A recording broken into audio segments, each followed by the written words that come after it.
Ladies and gentlemen, thank you for standing by. Welcome to the Modern Marketing for Higher Education webinar. During the presentation, all participants will be in the listen-only mode. If you would like to ask a question during the presentation, please use the chat feature located in the lower left corner of your screen. If you need to reach an operator at any time, please press *0. As a reminder, this conference is being recorded Wednesday, December 4th, 2013. I will now like to turn the conference over to John Katsoulis. Please go ahead. Good afternoon, everyone, and thank you for joining us. Before we begin, I wanted to take a brief moment to introduce our guest speaker, Brian Hinz, Vice President of Apex IT, a leader in helping higher education, public sector, and corporate clients use technology to streamline their processes, increase productivity, and profitability. Brian has over 15 years of experience in both CRM and marketing automation, working with companies on their CRM strategies, business processes, change management, and post-production support. As mentioned by our moderator, if you have any questions, please use our chat function. For everyone on Twitter, the hashtag for the event is hashtag MMVE. We hope you join the conversation. In just a moment, I'll be passing controls over to Brian. I hope you enjoyed today's presentation. Thank you, John. Hello, everybody. Thank you very much for joining us today. This will be a short presentation followed by a quick Q&A period. The agenda for today is we'll talk about the 7 goals of modern marketing and how we can achieve those goals through the use of modern technology. As modern marketers in higher education, we all have similar goals. Some call these challenges. I think a key goal is to educate and drive engagement with a wide variety of audiences. Some of the challenges of achieving these goals are the message to a high schooler and a grade schooler are going to be different. Plus, they might not even have an email address. Many times the first time a high school recruit gets an email address is when they apply for college or they borrow their parents. The message to a parent as an influencer is going to clearly be different as well. The message to an international recruit, an alumni, the military, someone interested in an MBA is also going to be different. The other challenge is that many times these messages are not coming from a central place. They're coming from various departments around campus, all using different branding and possibly inconsistent messages. Usually, since these different departments aren't on a single tool, there isn't a central communication calendar that manages overlapping messages, making the recruit to sometimes wonder if the school really knows what they're doing. Out of all these different constituents, we are looking for the highest quality students in each segment. How do we do that? Usually we are so busy sorting through thousands of applications, identifying the top recruits involves their transcripts, test scores, and application.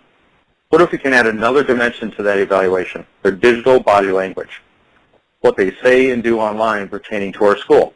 What if we can identify who those people are earlier in the cycle and further educate and nurture them? Another goal is to build awareness of our brand with potential business partners in the career services department, admissions, alumni relations, and even HR when trying to attract talent. We need relationships with employers for potential internship and placement opportunities. And where I went to school, a national employer built a relationship with my department, embedding their methodology into the classroom. That was a great opportunity for those two to connect and build a partnership. So when that employer came back to the school after a graduate, they recruited heavily out of that department because they're already trained.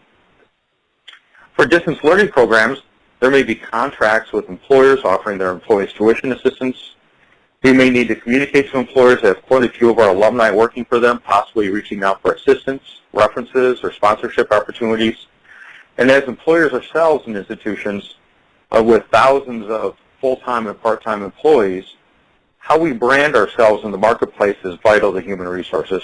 We're competing over the same talent, and we need to differentiate our institution. As modern marketers, we also strive to communicate better to existing students, faculty, and staff. This may mean making students aware of on-campus or online events. This may mean communicating about the services that are offered, such as tutoring, career assistance, or student life activities. Maybe this is even to help increase retention. An example of this is from a large private university that has over 20,000 students. They sent out an email inviting students to fill out a survey, kind of a how are you doing, how are we doing satisfaction type survey. They got incredible response. 50% of the students that they sent it to responded. The individual survey results were weighted and scored. and they were looking for low scores and even negative sentiment in that scoring, hopefully identifying potential at-risk students. Combine that score with GPA or classroom attendance and other demographic factors, they're able to identify those students and get them working with their academic advisor to overcome some of the challenges they were having. This led to a 4% uplift in retention, leading to millions of tuition dollars. I think that's pretty incredible. And that's part of our goal, to build a very loyal and satisfied constituent population, leading to increased retention. In marketing terms, we call this brand ambassadors. We want those so-called fans, the body painters that you see in the slide, those that love our institution so much that they're not only here to stay, but they're here to recruit on our behalf. I think you all know who you are out there as a body painter. Somehow, we also have to try to make sense of this ever-increasing social media landscape that seems to be changing almost weekly. There are hundreds of social media sites, blogs, conversations, and other digital media that we need to wrap our arms around and determine how we leverage them. Schools are implementing social media plans, although slower and not as well detailed as they really need to be. It's not good enough just to have a Facebook page anymore. The key to a great social media plan is to first understand all the different sites and what is being used and by whom. It's pretty common knowledge at this point that we all know that our prospective students are doing most of their initial research about our university online, where we are seeing a growth that 67% are making decisions before they hit your recruiting funnel. So before they even talk to us, many have already made up their mind. I think that's pretty incredible. You can see that they will spend about 8 hours doing research on your website, social sites, reading comments, and discussion forums. Our goal then is to connect with those prospective students and educate them with personalized, timely, and targeted messages before they make their decision. Let's dig a little bit deeper. For the under 18-year-old demographic, the age group we are many times marketing to, the top 6 social sites for recruits aren't always in the obvious places, such as the top 3 social media sites of Facebook, Twitter, and YouTube. Who's heard of DeVry or Tagged? Who knew that MySpace was even around still or even making a comeback? Of the big 3, Twitter and Facebook are still in the top 6, but at the bottom of those top 6. Facebook's average age demographic is getting older, and Twitter's average age demographic is getting younger. So if this is where the high school recruits are, where are the students hanging out? They're in 4 completely different places than the high school students. They're using Hacker News, Reddit, GitHub, and LiveJournal. You can see that on the graph on the left. LinkedIn for this age demographic is toward the bottom. As students soon to be entering the business world, I think they really should be leveraging LinkedIn more for networking. Facebook is also near the bottom. A lot of students are sharing and collaborating about their art, coding, their journalism, and many other interests, but on different sites than we're expecting them to. So how about alumni, or even faculty and staff? The older crowd, I guess where I'm at, I'm in this older crowd, is where you'd expect them. LinkedIn is dominating the business world. Pinterest is dominating the female demographic. Does your university have a LinkedIn profile? Does it provide value to your alumni? What about prospective MBA students who heavily use LinkedIn to gather information and make decisions? Look at where I went to school. I was checking it out this morning and looking at their LinkedIn page. It was still under development. It wasn't fully ready to go.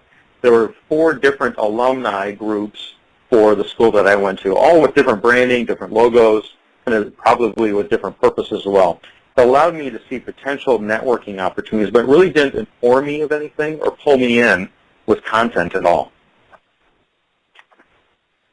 With all these social media sites and with our databases on campus, one of the biggest challenges that we have is data is everywhere. You can see nearly impossible to get our hands on the data that we need to segment and to market to, and the data is in many different sources, making it hard to get a single view of that constituent. We have CRM systems that house recruiting profiles. We have student information systems that's the master of student data. We have HR systems that house employee data. And many times these systems aren't well integrated, if at all.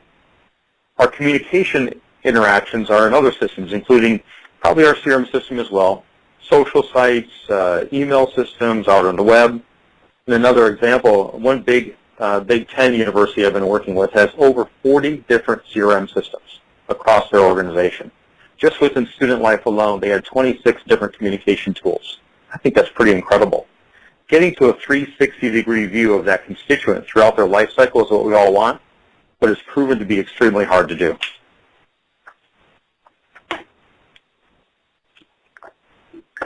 We also need to leverage multiple channels: web, social, email, chat, SMS text messaging, phone.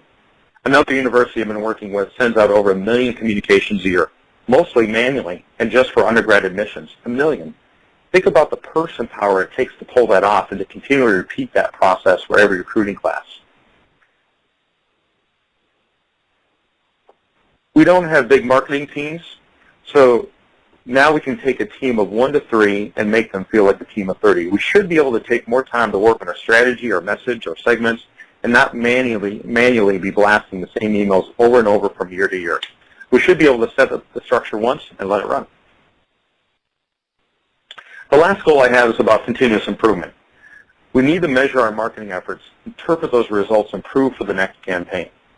Studies show that 80% of all prospective students' leads are disqualified with 3 or 4 touch points. 80%. We know that 75% of those students that were disqualified will enroll somewhere, just not with you.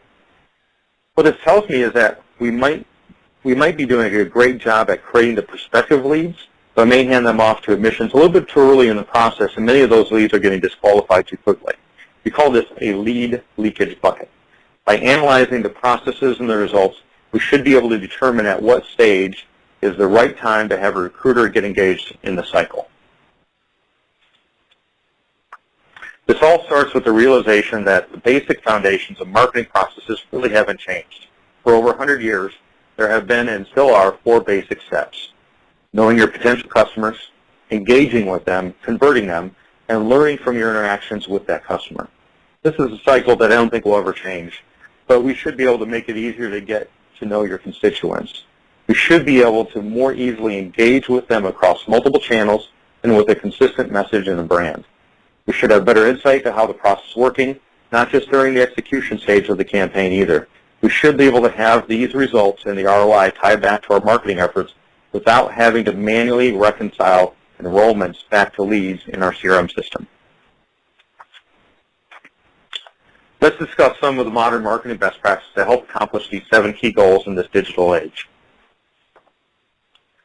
What if we could create a central digital marketing hub that does 2 things for us? First, it acts as a constituent data hub. Keying in the words on data, it acts as a constituent data hub for marketing purposes. This means capturing constituent profile and demographic data from many different sources into a single application for ultimate segmentation capabilities. This may be data from the CRM application, this is maybe data from your SIS, data from your data warehouse, even from your alumni management system. This can also be data that you don't necessarily store, such as digital profile data from online and social sites. What if you can leverage that data as part of your campaigns? Second, this marketing hub should be your central interaction hub. Again, keyword there, interaction.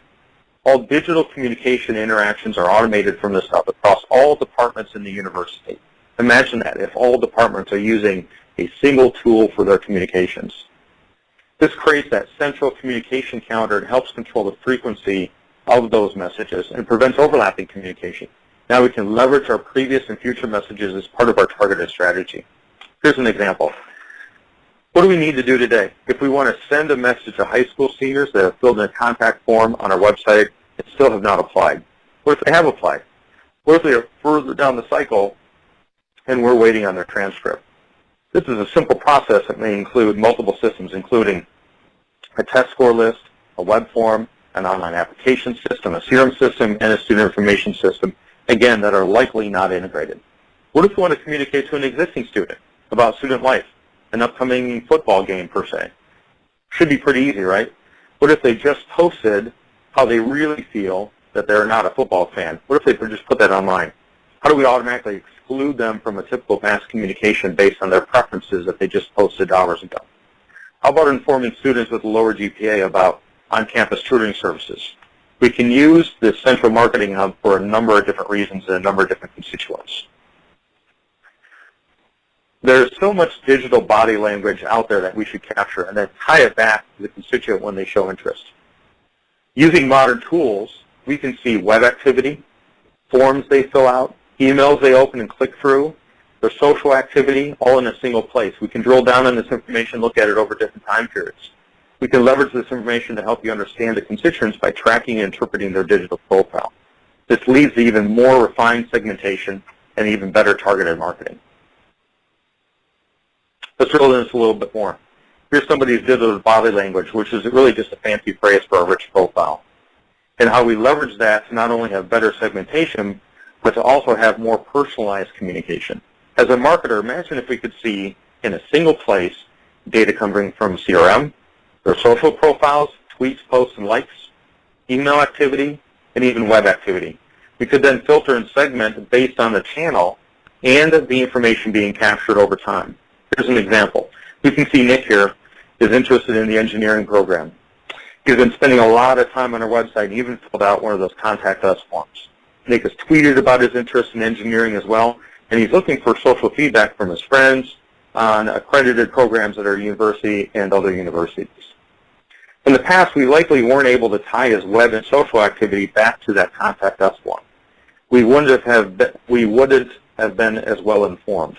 We might have even got back to him with a generic, "Thanks for contacting us," email, like Nick is the same as everybody else. We weren't able to see or capture that activity, so personalizing the message proved to be difficult. But now we can.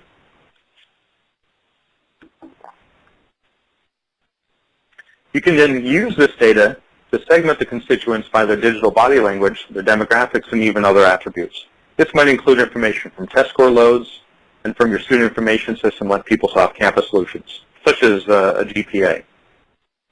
This will narrow in your targeted message which increases the percentage of the recipient hearing your message. Modern marketing tools allow you to set up your segmentation, create an automated campaign, and allow that to run in real time. An example of this is, as you load test scores based on the score and the demographics, a call campaign along with an email campaign, what I call a high-touch campaign, may reach out to the highest target recruits from that test score load. For your lower test scores, maybe it's more of an automated campaign that may reach out to them, inviting them to your website where they can submit an online inquiry form or even an online application. Regarding that online inquiry form, another best practice is what we call progressive profiling, which is the simple concept of gathering more information over time. The less fields that you're asking them to fill out, the increased chances that you'll get a form submission. The optimal range for this is about 5 to 10 fields, with 7 fields giving the best conversion results for the data gathered. If we can gather pieces of information and compel them to come back and gather more with each visit, that increases the chance of gathering complete data. So that initial online inquiry form that should have less than 10 fields, if they fill that out and submitted, an automatic email should be sent to them with additional information about their interest, inviting them to provide more detail and further dive into that interest. Progressive forms later in the cycle may ask about interests regarding student life, such as housing, activities, and personal interests. The more information we can gather, the more we can tailor and personalize that message. As we track and gather even more information, we can also use that information to score the constituent. I previously gave the example of scoring existing students to identify them at risk. A different example of that is, as a recruit raises their hand via an online inquiry form, they show interest, for example, or an application through the recruiting cycle, we can tie that data to their online digital profile, and we can have a wealth of data to leverage in our segmentation and campaigns. Now, our goal is to determine when we hand that prospective student to the admissions counselors. Is that when they first show interest, or do we warm them up a little bit more? Finding that point where we hand the recruit over from marketing lead generation process to the admissions processes is also the point that the recruit enters into your CRM application. Once we feel that lead is hot enough, when we create that record in CRM, that is the point where the recruiter has more high-touch interactions with that recruit and tracks those interactions in CRM. This will keep some of that, what I like to call suspects, out of your CRM application and reduce that clutter. Just like a lot of institutions really like to keep prospects out of their student information system. Once they do transfer into CRM, the recruiter can have access to their CRM record and still see their digital marketing profile.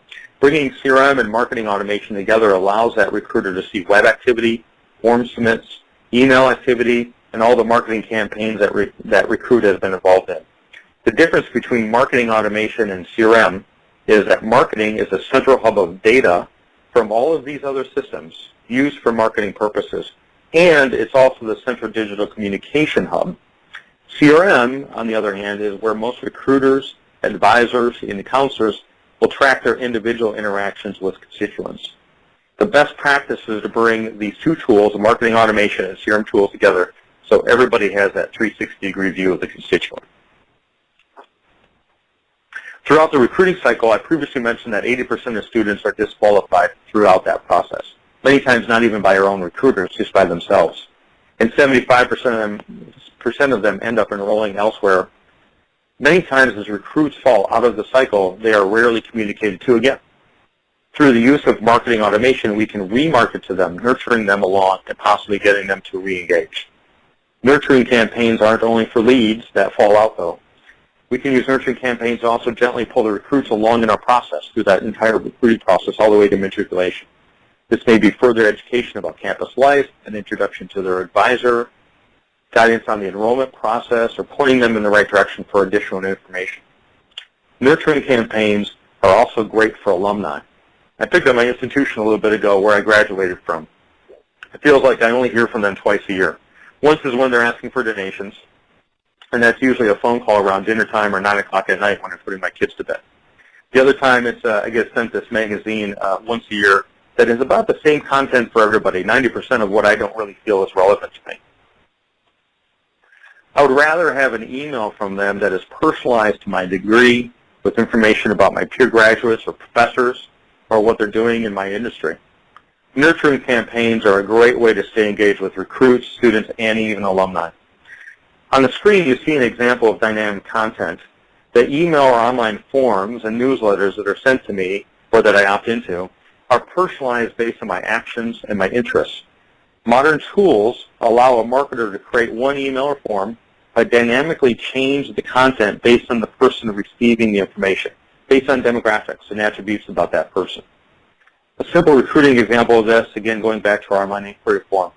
As a recruit fills that out and shows that they're interested in engineering, the next form or page that they see or even a follow-up email is personalized to them about the engineering program.